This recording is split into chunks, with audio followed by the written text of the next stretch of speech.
Hi there. How are you doing? Good. How are you? Good. Thanks for having me. Yeah, thanks for coming. So I'm sure people are popping on, but we'll just go ahead and get started if you're good to go. Yeah, whatever works best. Thanks again. Okay, great. Well, I'm Polly Stewart. Welcome to the Craft of Crime Fiction, where I talk to writers of thrillers, mysteries, and literary crime elements about how they write. So I'm so happy to have Alex Segura with me, author of Secret Identity, which was out in March. I just, you know, kind of breezed right through it. I think Oh, it's good. just a great read, but also just really did something that I'd never seen before, definitely in the area of crime fiction. So excited to talk to you. Likewise. So for writers, I mean, readers who haven't picked up the book yet, could you tell us a little bit about it? And Sure. Yeah, oh, Secret Identity is set in 1975 New York and stars a queer Cuban American woman named Carmen Valdez who moves from her hometown of Miami to New York to work in comics, which is her dream. She grows up reading comics with her dad, and it's a passion of hers, and her goal is to write comics one day. She gets a job at this third-rate publisher called Triumph Comics, as a secretary to the editor in chief, this blowhard type character, Jeffrey Carlisle, and her hope is that she can, get in the door and write for the company, but she finds herself blocked. Every path is blocked, and it culminates in a conversation with her boss where he basically says, look, I have other plans for you. I want you to be an editor here. I have big ideas, but writing is not something for you. And I've got a whole line of people around the door, that I have to keep fed, my friends. I have to keep busy with assignments and stuff like that. And it's just not going to happen. So she's heartbroken. And she runs into a colleague, this guy Harvey Stern, who works with her, this younger editor. Um, Later that same night, and he says, I've gotten this opportunity to write Triumph's first ever female superhero, but I have no idea. I have no big idea. I know you want to write comics. Can we do it together? The only caveat is that she has to do it anonymously because she's already kind of burnt all her cachet with her boss. She has no path to doing it on her own. But Carmen is smart. She's very driven, and she also, when your dream is put in front of you, like what can you do? That's to me, that's one of the elements of noir, when you're forced to make an emotional choice, whether it's good or bad, or you're covering something up, or you're kind of reaching for temptation. Um, and that's where noir kicks in. And so she does it, and they create this character called the Legendary Lynx. It's drawn by this acclaimed but also complicated artist named Doug Detmer, and it becomes a huge hit. But before the first book comes out, Harvey is murdered, and nobody knows Carmen has anything to do with the book. So she has to not only investigate the murder of her friend, but reclaim this character. And interspersed in the book are actual pages from the comic book, The Legendary Lynx, and you can follow along with the comic as you follow Carmen's adventure. great, great. Well, that's a really good overview, I think, of what to expect here, and also just the originality, I think, of what you're doing. Um, so I have to confess, I did not grow up reading comic books, but I assume that you did. And I was I wondering, did, yes, yeah. That was you definitely a big part of my life. right, yeah, of course. So what is your origin story with comics? How did you get into it? I think my first comic book was an Archie double digest that my mom picked up at the grocery store, probably to have something for me to read if I was under the weather, or just to keep me quiet in the checkout line. And I think that merger, that blend of pictures and words, I was already starting to read, and then reading comics really sped that up. And Archie presented this kind of Americana that I wasn't used to in Miami. It was, seasons and kind of northeastern living, and everyone was friends, and it was just this idyllic scenario. And my first superhero comic was a reprint of an old Spider-Man story that was also in a digest that I got at a grocery store that my grandparents got me. And that opened up the door to superheroes and that kind of action storytelling, and the idea of a secret identity and villains and all the tropes of the genre were all on display in that first Spider-Man comic. So yeah, and then after that, it was a lifelong thing. I remember going to the comic shop regularly. I started working in comics as a publicist and a marketing person, and then as a writer. So I've been blessed to call this hobby, have it evolve into a career. Oh wow, I didn't realize that you'd worked in the industry as well, which kind of informs, I'm sure, Carmen's story. Um, Yeah, I worked as a publicist at DC Comics for a long time. I was the head of sales and marketing at Archie Comics for a long time, and I was co-president until about a year ago. And now I'm a senior marketing executive at Oni Press, which is an independent publisher. okay, wow. Yeah. So there's that aspect of your life, I guess, as someone who sells comics and enjoys them. But what made you decide to write about them? For me, my favorite kind of crime novels take you somewhere else, whether it's a different place, a different viewpoint, a different time, a different industry. And, something that authors like Patricia Highsmith and Megan Abbott do really well is they take you into these worlds and just throw you in, and you kind of have to sink or swim, and you get to navigate and see these little corners of a place you might not be familiar with. And I always thought it would be interesting to have a murder mystery in comics. I just wasn't ready to write it. Like when I wrote my first novel, it was something I wrote because I was homesick. I missed Miami, and I wanted to see like a Cuban American private eye. I wanted to see someone like me in the role of the protagonist, and so that drove me for that. Those first 5 books were in that series, but once I reached the end of my PI series, I knew I wanted to do something a little more standalone-ish and a little more, a tighter perspective. It wasn't about exploding cars or action, though the Pete books are very character-driven. I wanted something a little more character-focused and a little tighter in terms of scope. And I really thought comics would make for an interesting setting. And that's when it clicked that having actual comics in the novel might be fun too. Yeah, yeah, and we definitely want to talk about that. That was one of my favorite elements. Do you Oh, think you'll good. do that detective series at any point? What's that? I'm sorry. Do you think you'll go back to your detective series at any point, or are you? It was the fifth installment. Miami Midnight was pretty much the conclusion. Like it opens the door to another saga for him. Like without spoiling anything, it's another path. But sorry, there's always ambulances driving by. But I think that I could come back at some point. I didn't. I closed the door, but it's slightly ajar. So Always a good thing. yeah. Um, so to get back to Secret Identity, I'd love to hear a little bit more about the character of Carmen. And as you mentioned, you're both Cuban American, but there are some differences between you as well. And how did you think about writing the other with this character? Yeah, that's a great question. I'm glad you asked that. Yeah, Carmen and I have a lot in common. We're Cuban American from Miami, moving to New York, working in comics. Those are pretty important similarities, but we're also very different. She's a queer woman. And I think I tried to be as thoughtful about that as possible. I had a lot of beta readers. I had a lot of sensitivity readers. I did a lot of research on my own. I spoke to a lot of women that worked in comics at the time.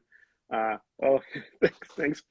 Um, it's nice. It's nice when people respond to the character. But yeah, I wanted to be really thoughtful about it and transparent about it. I think you see a lot of times online, authors are like, "Well, I should be able to write whatever I want," and I don't think that's prevented. I think you can write what you want. I think the challenge is doing it well and being thoughtful about it and making sure you take the notes. Like one thing, I had sensitivity readers and I listened to them and they gave me suggestions and they made actual concrete changes to the manuscript that I think made it a lot better. It's not my place to tell Carmen's definitive experience, since I don't share that life experience with her, but I did think it made sense to have her be the protagonist, because I think we need diverse protagonists and I think we need to have a variety of viewpoint characters and it's important. So yeah. That's a great answer. And yeah, I'm sure we've both seen, people complaining about, oh, I can't that character. Well, no one's stopping you clearly, but yeah, you figured out kind of the way to do it in a sensitive way, which is Yeah, great. you try to be thoughtful about it. You try to, and she, she showed up for me that, she was a fully formed character when she popped into my head. And that's a blessing in terms of as a writer, when your characters just show up and they feel so defined. So I didn't want to mess with that, but I wanted to do justice to the character. Yeah, yeah, that's really clear, I think. Oh, Um, thanks. yeah. Well, I see, since I know we're trying to keep an eye on the chat, if anybody does want to drop in a question at any point for Alex, we'll definitely include that as well. I love the panels from the Legendary Links that were included in the book, even though I'm Mm. not a reader myself. I think that's actually one of my favorite parts. Oh, So cool. from an editorial perspective, if that was a hard sell, because, I assume there's, in terms of the printing and producing the art, there's a whole other dimension that goes into that.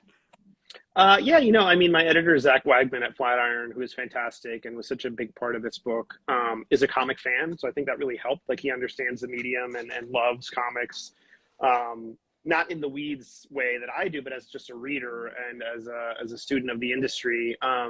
And so when I pitched him the novel, we had a proof of concept page that Sandy Gerald, the artist, drew, and we colored and we mocked up. And I showed him in the outline because it was a partial. So it was a chunk of the novel written like the first 60 to 100 pages, and then the outline. And then in the outline, I had different moments where I explained what the sequence would be. So I think that gave him a pretty clear sense of what we were going for. Like, we weren't going to have like half prose, half graphic novel. And I think the shifts in storytelling are not jarring, and they are essential. I didn't want it to feel like I was showing off or it was perfunctory in any way. I wanted the comic sequences to matter and to really be in conversation with the prose. So from a logistical standpoint, we treated it like a nonfiction book in terms of having photos or having illustrations. And that's really why we had to do it in black and white, because I think having the sequences in color would have just complicated and made the whole process more expensive. So we didn't want to make the book itself complicated in terms of price point. We obviously wanted it to kind of come in at the same price point as a regular hardcover. So that's why we went black and white. But Sandy was also so good at using other elements like shading and spot, like those little dots, like those kind of shadows. And he's just a pro, and he's such a student of comics and such a great artist that he really made it work. Yeah, that makes sense. And I never even, it didn't occur to me that it wasn't in color because I think it worked so well in terms of the shading. Oh, good. So you've talked a little bit about how you worked with him. So did you were already working with him sort of before the manuscript was sold? I knew we wanted to have comic book sequences, and so at that point, before we'd even sold the book, I reached out to him. He was my first choice, so thankfully he said yes, and it didn't get any. It wasn't awkward at all. I've loved his artwork.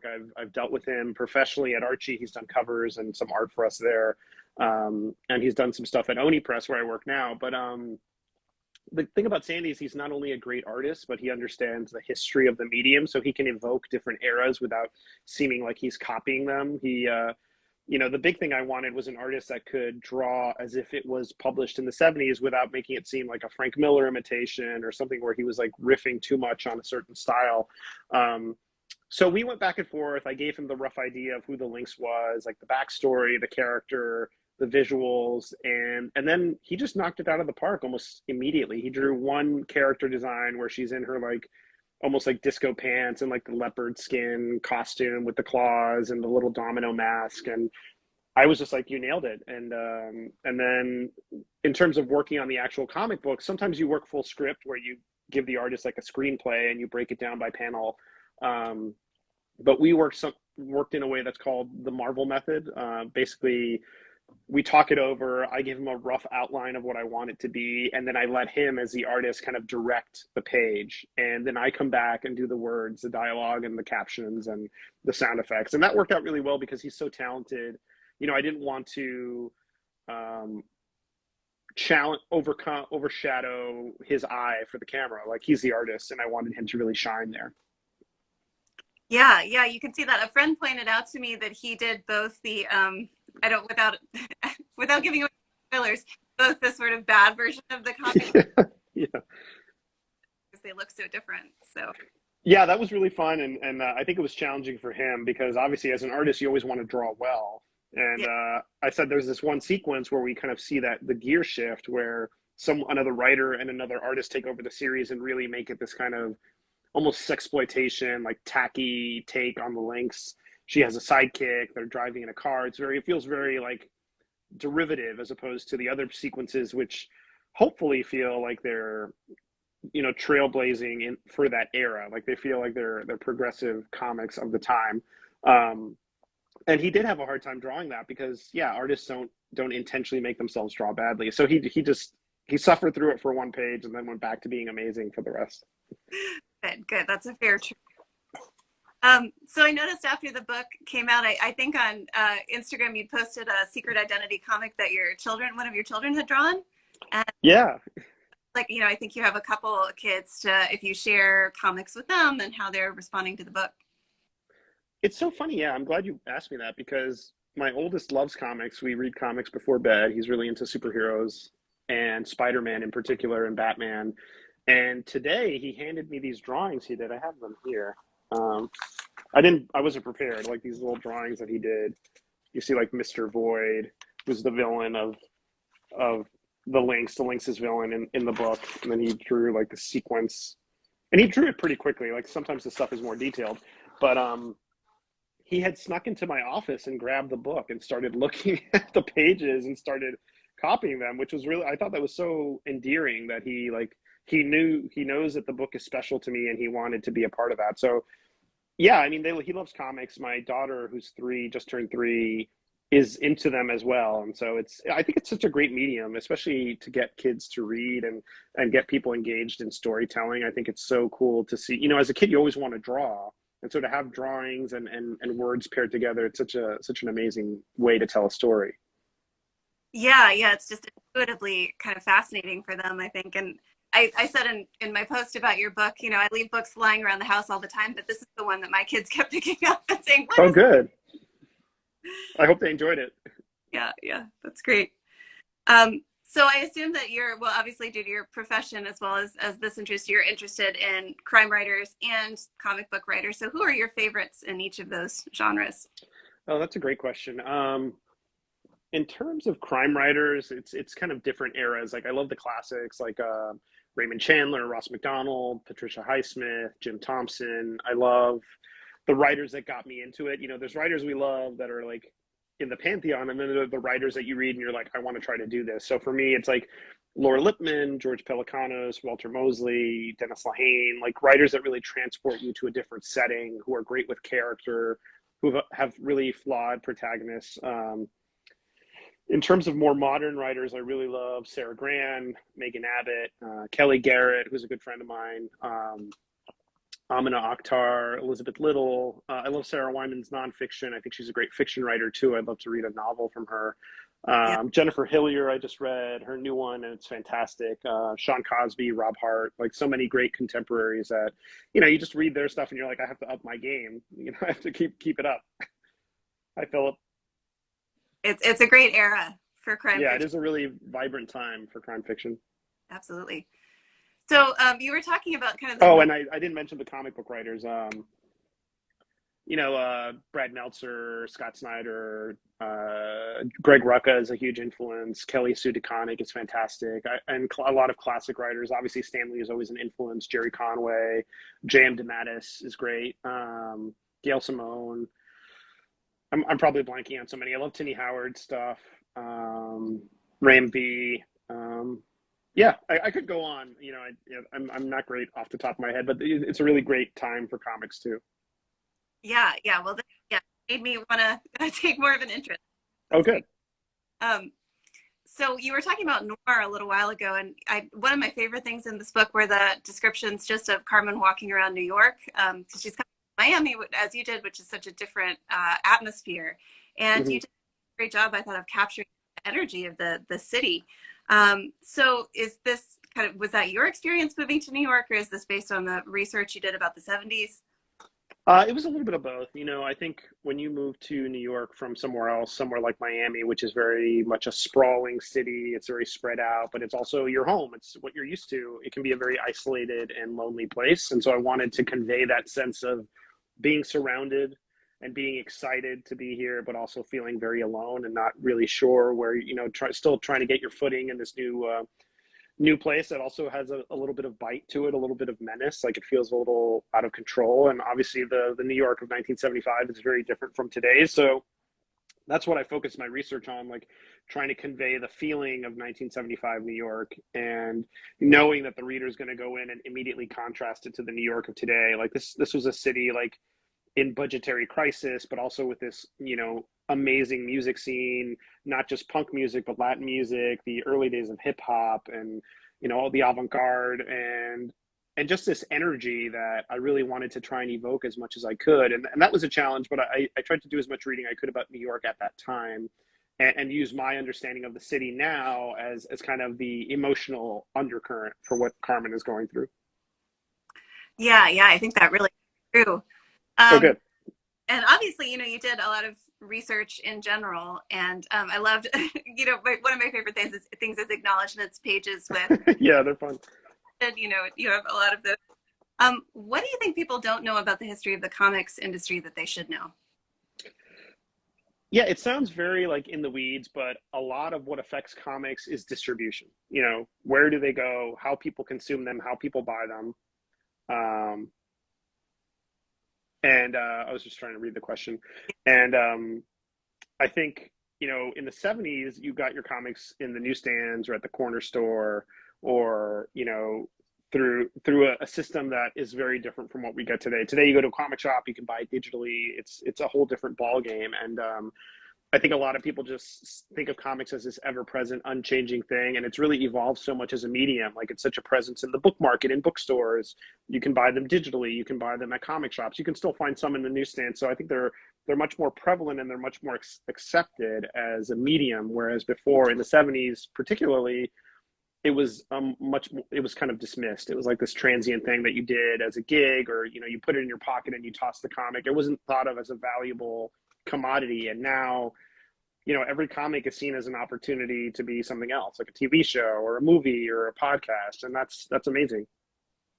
Oh wow, yeah, that's different, and it's interesting. I mean, that kind of mirrors the change in New York, I would think, in a way too. That you go from this sort of like gritty, sort of, hard to establish yourself place to what it is today. So Yeah, really, exactly. Yeah, and I think what I wanted is to really show a comic book industry and in New York in a very different spot than we yeah, see today. So readers who are familiar with either or none can at least try and figure out the contrast and be engaged by that.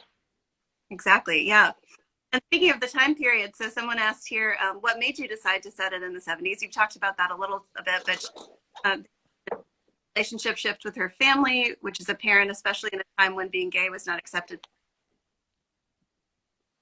Yeah, I mean, I think, like I said, the 70s were interesting because it was a particular low point for comics. It was a time when the industry wasn't really perceived in the way it is today. Like, I think now people see comics oftentimes as a springboard to something else. Like, obviously people enjoy comics for what they are, but comics are everywhere. There are movies, there are TV shows, there are action figures, there are podcasts, and that was not even on the radar in 1975. Like, people, there was a Batman TV show in the 60s, but it wasn't as commonplace as it is today, where you have like Peacemaker or Ant-Man, or every character that I thought was like a B or C lister is now potentially a TV show. Like, there's a Moon Knight TV show, which is wild. Like, it's not that he's a bad character, but he was never like an A-lister. So it's cool that they're getting this much exposure. But in 1975, it was very much like this niche publishing thing that you'd see at the bodega or at the newsstand, but it wasn't something that you felt like was really such a huge part of pop culture. It was something that people enjoyed and read, but it wasn't everywhere like it is today. And the same with New York. And in terms of Carmen being, Cuban, and her family's response to, her being queer, it's, I think she reminds me of so many friends I have, like people I know that, came out, and that's the experience they had because they were Cuban American, and a lot of Cuban culture is very conservative. And so, it felt very true to write it that way. Yeah, yeah. Then I think we can see that your kind of familiarity with that story. Mm-hmm. So I assume that I wanted to hold up the cover again here so we could talk about it a little bit. We have Uh-huh. these, obviously. I assume being involved in art in a different sense, that you were probably more involved than most writers in design. Can you talk about that process? Yeah, I'm glad you asked that. I really wanted the cover to evoke like all aspects of the book, but all, to kind of give that noir vibe, which you get a little bit with the eye and obviously the gun and the city, but also to point people to what it, the comic book element. So that's an actual sample of Sadie's comics, and the title treatment. And it's an Alex Merto did the cover. He did a fantastic job. And Secret Identity, the title has this very comic booky cinematic vibe to it. So we looked at a lot of like Ross McDonald covers, like covers to books like Cavalier and Clay, Patricia Highsmith novels, just to evoke that blend of noir, but also the kind of bombastic energy of comic books. Yeah, yeah. That I just noticed once we started talking that Cavalier and Clay seems to be behind me, so we Oh, can. nice. Yeah. Well done. That's funny. Um, so what are you working on now? Now that the book's out, what's next for you? I'm working on the sequel. Well, it's a sort of sequel. It's set in the modern day. It's kind of the other side of the coin and to Secret Identity. And Carmen shows up in it, but it's a new protagonist, and she is a cartoonist who once dreamt of being a superhero artist, but for whatever reason that she didn't go that route. And but she's always been a fan of this obscure character called the Legendary Lynx, and she's made a career as like a graphic novelist, a memoirist, and cartoonist. And then there's this announcement, like a deadline announcement, that says, Triumph Entertainment reforms and is prepared to launch a new cinematic universe focusing on this obscure character, the Legendary Lynx, with a publishing component. And then there's a social media uproar basically saying they want her to be the artist. And she takes the assignment and kind of decides, I'm going to write a graphic novel about me doing this, because what better way to write a memoir than you're immersing yourself in this.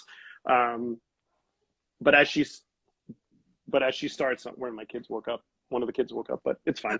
But as she starts working on it, she starts getting these anonymous messages from someone saying, you really need to look into this more closely because there's more to the story of the Lynx and who created the Lynx than what you think and what you've been told. And so that pulls her into this much more dangerous mystery and much more than what she was expecting. And she's chronicling this at the same time. So yeah, I don't have a title yet. We're still kind of playing with that. And I'm hesitant to call it a sequel because I don't want it to feel like you have to read Secret Identity to read this one, or even know what happened. Like, I want to treat it as much as a standalone as possible. But if you read them together, there's some connective tissue there. Yeah, I had no idea there was going to be another installment, and I love the way you kind of gave an overview of how it's coming up to the present day. That's Yeah. Oh, good. You have a pub date? Probably sometime late next year. Okay, awesome. And how about as a reader? What have you picked up lately, either published or something that you're excited about? What am I reading? I just finished reading this, Dwyer Murphy's An Honest Living, which is a great PI novel. He is the editor of Crime Reads, which we all know is a fantastic crime website. Kelly's Like a Sister is a great psychological suspense novel. It's set in New York. She's got such a great voice. I just finished Amina Akhtar's Kismet. I'm just going through my blurb pile. But yeah, she wrote a great novel. It's coming out from Thomas and Mercer in September. And Jennifer Hillier's Things We Do in the Dark. I'm just looking at my stacks of books. And what else? Yeah, those are the ones that come. Oh, Under Lock and Skeleton Key by Gigi Pandian is also great. If you love locked room mysteries and you're a fan of Agatha Christie, Gigi is the modern master of the locked room. Kelly mentioned that too. But yeah, great list. Yeah, she's great. Yeah, and Kelly's a great advocate for books too. Absolutely. Well, Alex, thank you so much for your time. Again, I loved the book Secret Identity, and I learned something new, I think, about the possibility for crime novels. So yeah, it's great. It's just a great trailblazing book. And thanks so much. Thanks so much for having me, Polly. Yeah. Take care. Take care. Bye-bye.